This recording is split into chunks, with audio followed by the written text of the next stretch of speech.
discovered the groundbreaking study that proves how intermittent fasting can completely reverse type 2 diabetes. Not only that, it challenges the idea that remission is only possible with the shorter diabetes duration.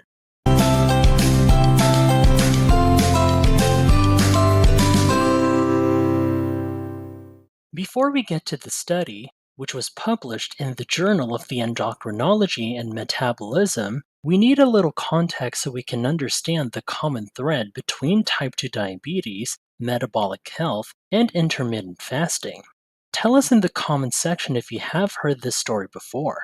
Let's use a fictitious person. We will call him Ben, a 45-year-old guy. He is overweight with a 42-inch waist. After gaining 15 pounds in a year, his doctor advises him to eat less and exercise. Ignoring the advice, Ben gains another 12 pounds in 1 year when he sees the doctor. The doctor orders blood work. The results show that he has elevated insulin and glucose levels and becomes officially diabetic with a hemoglobin A1C level of 6.5%. Then, a rep named Deborah introduces the doctor to a new diabetes drug, semaglutide, known for weight loss. In a study published in the New England Journal of Medicine, it helped people drop 15% of their body weight, but they excluded those with type 2 diabetes.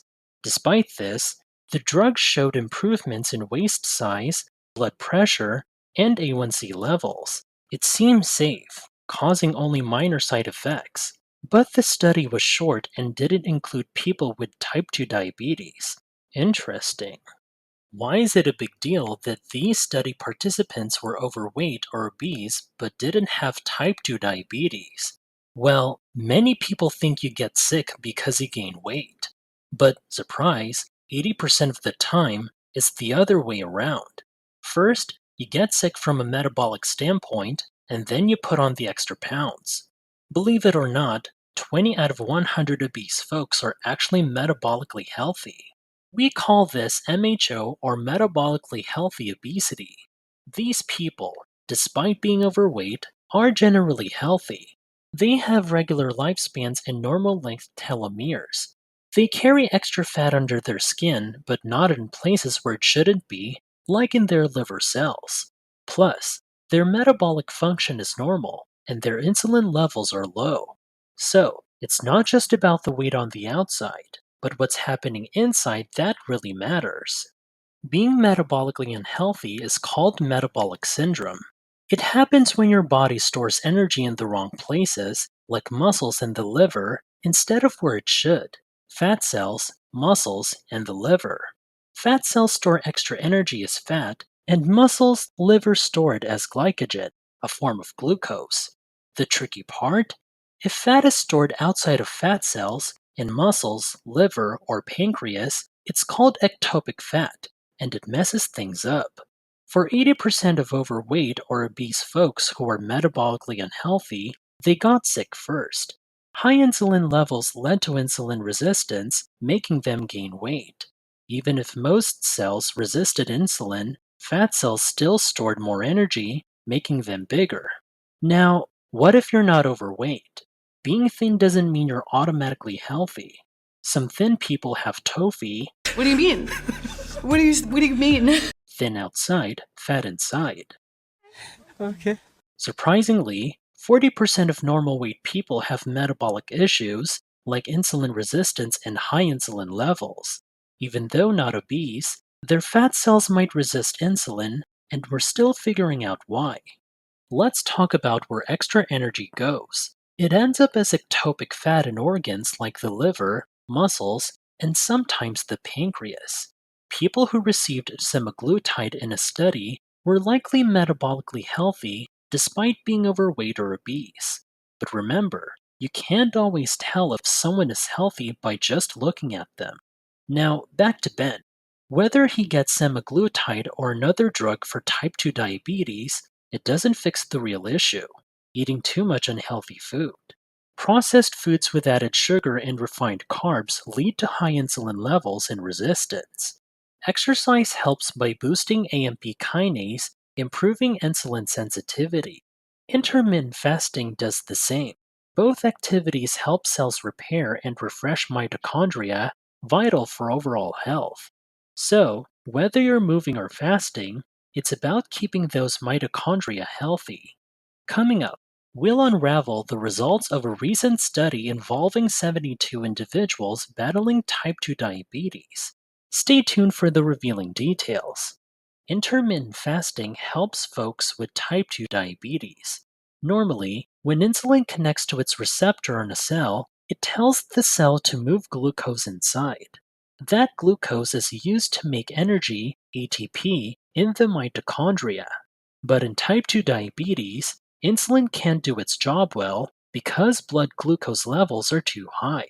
So, the pancreas makes more insulin.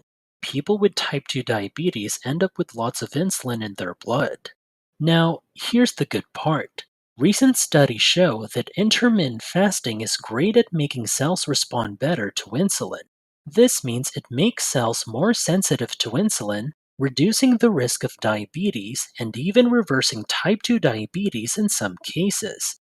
In one study in Australia, 63 people with type 2 diabetes did intermittent fasting for 3 months, and they saw big drops in hemoglobin A1C levels, a sign of better blood sugar control. Even if you can't or don't want to exercise, intermittent fasting can still help keep glucose and insulin levels in check. Let's talk about a recent study involving 72 people aged 38 to 72, all dealing with type 2 diabetes for 1 to 11 years. They were randomly split into two groups, half in the control group and the rest in the treatment group, which practiced intermittent fasting with calorie restriction, called the Chinese medical nutrition therapy. Their main goal was to check if this could reverse diabetes, defined as having a hemoglobin A1C level less than 6.5% for at least 3 months after stopping all diabetes medications.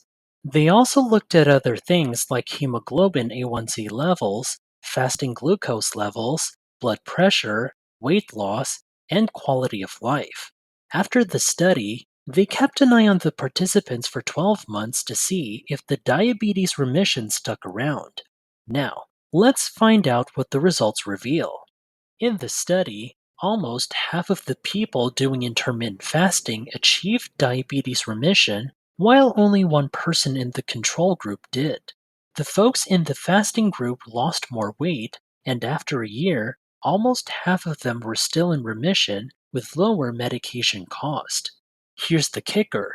Nearly 90% of participants, even those on medications and insulin, reduced their medication needs through intermittent fasting. More than half of them stopped diabetes medications, stayed in remission for over a year, challenging the idea that remission is only possible with a shorter diabetes duration. Two-thirds of those in remission had diabetes for more than 6 years.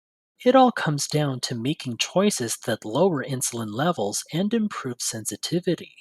In conclusion, we've explored groundbreaking insights from a recent study showing the remarkable impact of intermittent fasting on type 2 diabetes. With nearly half of the participants achieving diabetes remission and substantial weight loss, this approach challenges conventional views and presents a promising avenue for those seeking effective diabetes management. The study not only highlights the benefits of intermittent fasting, but also emphasizes the importance of choices that reduce insulin levels and improve sensitivity.